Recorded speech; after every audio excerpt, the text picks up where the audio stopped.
dua nu katilu saurna teh anu ngakibatkeun kana teu asnaha teh nyata tarikus shalah ninggalkeun kana shalat. Ibu wa khalafa min ba'dim khalfun adaa'us shalah wattaba'us syahawat wa sawfa yalqauna ghayya. Ibu kade budak tarak teu salat murang kali sabaung-baungna urang geuleuh murang kali kana salat masing cerewet kajeun eta murang kali geus dewasa anger we indung jeung bapa makruh cerewet kana salat eta sabab bisi neungasneun hate budak urang kajeun baung sakumaha baungna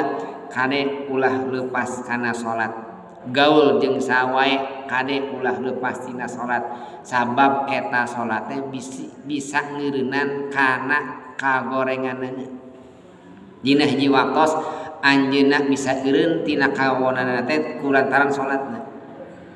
gaduh murang kalih teh Gusti beli baung-baung teuing budak abdi teh teu jiga budak batur ibu antepkeun bae budak mah baung ge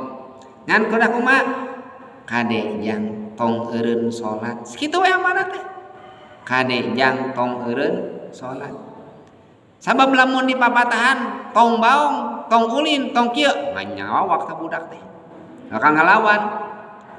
kumaha carana ngeureunkeunana kade jang amat ti emak mah ulah eureun salat tah salat nu bakal ngeureunkeunana kana kamaksiatanna jalmi anu eureun tina salat nu ninggalkeun kana salatna eta teuas hatena hese dirombah nabi ti ayeuna keneh murang kali urang ulah leupas eta teh sing cerewet kade ulah eureunkeun kana salat fa khalafa min badihim khalfun adaa'us shalat wattaba'u syahawat engke mah cenah bakal datang hiji zaman saur Allah teh hiji golongan ngalalaworakeun salat jeung ngaetakeun kana syahwat jalmi di mana ngalaworakeun kana salat maka eta jalmi bakal ngilu kana kahayangna kana syahwatna